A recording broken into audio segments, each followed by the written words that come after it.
మన Indian IT ఇండస్ట్రీలో స్పెషల్గా బీజీవి అయితే చాలా స్ట్రిక్ట్గా ఉంటుంది కంపేర్ టు అదర్ కంట్రీస్లో అయితే అంత బీజీ ఎక్కువ ఉండదండి.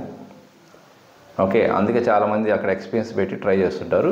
ఓవరాల్ ఇండియాని కానీ చూసుకుంటే ఫ్రెషర్ గ్రాడ్యుయేట్స్ ల్యాక్స్లో అయితే పాస్ అవుట్ అవుతూ ఉంటారండి మన ఇండియా మొత్తం మీద అయితే.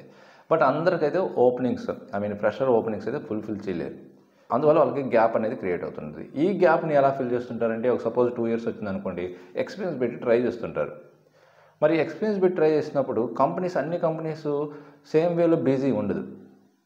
మోస్ట్లీ మేజర్ ఎంఎన్సీ కంపెనీస్ అన్నీ కూడా బీజీవి చాలా స్ట్రిక్ట్గా ఉంటుంది. మరి బీజీవి స్ట్రిక్ట్గా ఉన్న ప్రాసెస్లో బీజీవి అంటే ఇక్కడ బ్యాక్గ్రౌండ్ వెరిఫికేషన్. అంటే మీరు ఎక్స్పీరియన్స్తో కానీ కంపెనీలో జాయిన్ అయితే మీ ప్రీవియస్ ఎంప్లాయ్మెంట్ హిస్టరీ డాక్యుమెంట్స్ అనేవి ప్రాపర్గా ఉన్నాయా లేదా, ఏమన్నా ఫాల్స్ డాక్యుమెంట్స్ సబ్మిట్ చేశారా, ఓకే, ఏదైనా మీ ఎడ్యుకేషన్ డీటెయిల్స్ కరెక్ట్గా ఇచ్చారా లేదా, ఏమన్నా ఫేక్ ఎడ్యుకేషన్ డీటెయిల్స్ సబ్మిట్ చేశారా, ఓకే, ఇలాగా మీ employment history, educational history and మీ పర్సనల్ బ్యాక్గ్రౌండ్ వెరిఫికేషన్ ఇవన్నీ చెక్ చేస్తారు బీజీలో. ఓకే, సో ఇవన్నీ కానీ ప్రాపర్గా ఉన్నాయంటే సబ్మిట్ చేసిన డాక్యుమెంట్స్ అన్నీ, so nothing to worry, so you can continue in the same company. But వాళ్ళకి బీజీలో కానీ ఏదైనా సరే ఫాల్స్ డాక్యుమెంట్స్ అని కానీ ఏదైనా సరే రైజ్ అయిందంటే, ఎడ్యుకేషనల్ డాక్యుమెంట్స్ కానీ ఫేక్ అని తెలిసినాయి అంటే మాత్రం ఇమీడియట్గా అసలు ఇంకేం ఆలోచించకుండా టర్మినేట్ చేసేస్తారండి. ఇలా మీరు టర్మినేట్ అయిన తర్వాత ఆ సేమ్ ఆర్గనైజేషన్కి కొన్ని ఇయర్స్ తర్వాత అయినా సరే మళ్ళీ రీజాయిన్ అవ్వడానికి అవకాశం ఉంటుందా లేదా, ఈ క్వశ్చన్ చాలామంది అడిగారు ఈ మధ్యకాలంలో. అందుకే నేను ఈ వీడియో అయితే అప్లోడ్ చేస్తున్నాను. ఓకే, సో దీనికి నా ఆన్సర్ ఏంటంటే, మ్యాక్సిమం 90% అయితే కంపెనీస్ అలౌ చేయరండి.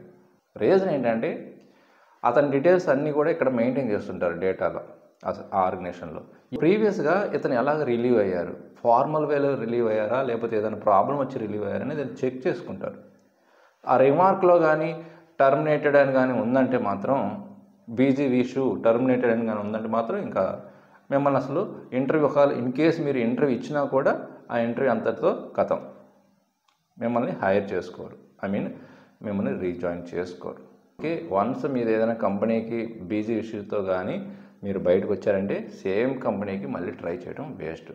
బట్ కొన్ని సందర్భాల్లో కొన్ని సిచ్యువేషన్స్లో మీకు ఆ సేమ్ ఆర్గనైజేషన్ రీజాయిన్ అవ్వడానికి అవకాశం ఇస్తుంది. మరి ఏంటి ఆ సిచ్యువేషన్స్ అంటే, ఫస్ట్ది ఏంటంటే, in case me employment joining date కానీ రిలీవింగ్ డేట్ కానీ ఇలాంటి మిస్టేక్స్ అయ్యి అది వాళ్ళ ప్రీవియస్ కంపెనీ కానీ మిస్టేక్ కానీ చేసి ఉండి తర్వాత మళ్ళీ మీకు కరెక్ట్ చేసి కానీ డాక్యుమెంట్స్ ఇస్తే మీరు వాటిని సబ్మిట్ చేశారంటే కరెంట్ కంపెనీకి వాటికి నో ప్రాబ్లం అండి.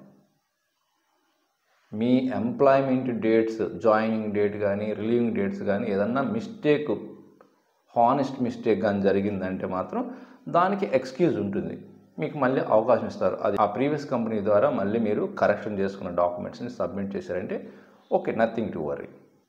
ఓకే, అదొకటి.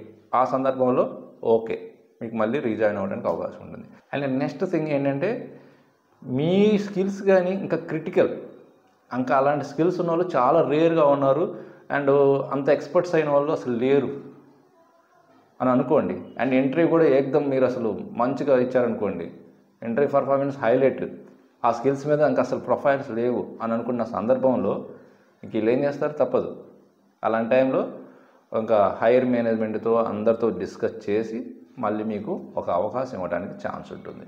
ఒక్క సందర్భంలో కూడా మీకు రీజాయిన్ అవ్వడానికి అవకాశం ఉంటుంది.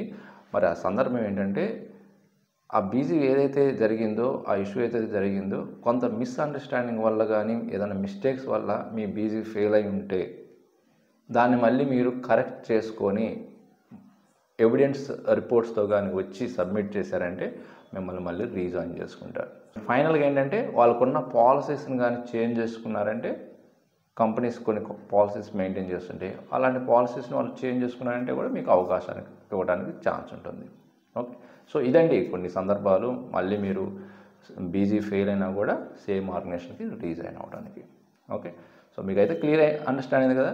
సో మీకు ఇంకా ఏదైనా డౌట్ ఉంటే కెరీర్ గైడెన్స్ పరంగా కానీ ఎనీ ఐటీ రిలేటెడ్ డౌట్స్ కానీ ఉంటే మన luckyitihub.com వెబ్సైట్ విజిట్ చేయండి. కెరీర్ గైడెన్స్ అనే ఆప్షన్ ఉంటుంది, స్లాట్ బుక్ చేసుకోండి. సో మీ డౌట్స్ అయితే క్లియర్ చేస్తాం. సో ఇలాంటి మరిన్ని యూస్ఫుల్ వీడియోస్ కోసం మన ఛానల్ ఫాలో అవ్వండి అండ్ మర్చిపోకుండా లైక్ చేయండి అండ్ మీ ఫ్రెండ్స్ కూడా షేర్ చేయండి. ఇంకొక మంచి యూస్ఫుల్ కంటెంట్తో మళ్ళీ కలుద్దాం. Thank you very much.